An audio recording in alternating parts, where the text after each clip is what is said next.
3 people, including a firefighter, are injured when a house goes up in flames. Good evening. This is CTV News. I'm Sonia Shrivastava. And I'm Byron Scott. Thank you for joining us tonight. Well, a house fire this morning in Berwyn Heights leaves 2 people and a firefighter injured. Authorities say neighbors came to the rescue, helping to evacuate the 2 residents who were inside at the time. CTV's Noor Tagori has more.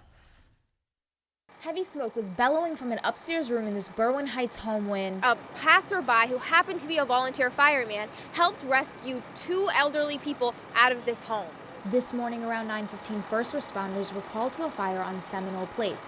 But before they arrived, 3 men had already helped the residents out of the smoke-filled house. I saw heavy smoke coming out of the house. I saw an older gentleman already out of the house by the front door. I saw 2 bystanders attempting to take a lady out of the house. So I parked my car, jumped out, and assisted the other 2 gentlemen. The 2 victims are in the hospital being treated for smoke inhalation. Another firefighter who responded to the scene injured his shoulder while working to put the blaze out.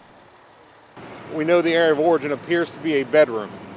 We also have searched the house for a working smoke alarm.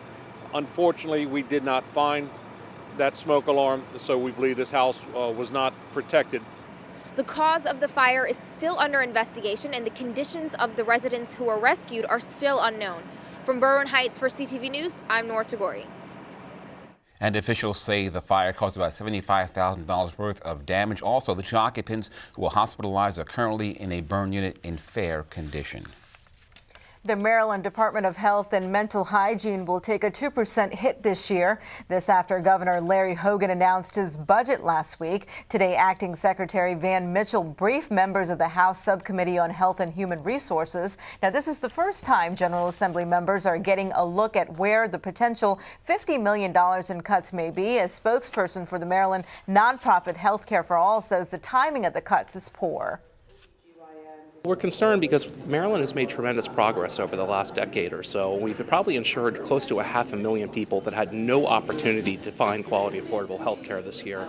And with a 2% reduction to the health department, that might not seem like much. 2% seems like a small number, but that can turn into hundreds of thousands of Marylanders that have services and health care that they never had before. And to take that away right now, it seems like just a bad decision. Now, Mitchell will brief members of the Maryland Senate tomorrow. And Maryland's Legislative Black Caucus taking the governor to task over his education budget.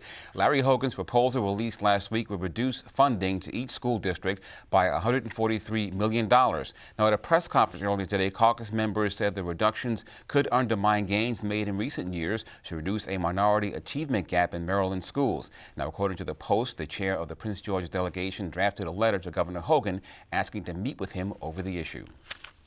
Well, what will the new voting system look like in 2016? Linda Lamone, administrator of the Maryland State Board of Elections, briefed members of the Senate Education, Health, and Environmental Affairs Committee today. Several state senators even had a chance to try out the new machines for themselves. Now, Lamone says the equipment is being changed because of a 2007 mandate from the governor, but then the recession hit, so officials are only now getting to the new machines. The new system will print out a paper ballot, which would be the ballot of record for that vote, and it'll be scanned into a scanner and then counted, of course, after Election Day. Is it also to let the folks know, like, I think a lot of times when you get in there, you see this thing on the screen and you're pushing a bunch of numbers, but when you see that ballot, you know exactly who you voted for? Is that for the person also? Well, yes. I mean, that was one of the reasons why the General Assembly mandated that we go to this new system, is because they felt that it was safer to have a paper record of every vote cast. Now, Prince George's officials tell CTV, the county's new machines should arrive by April.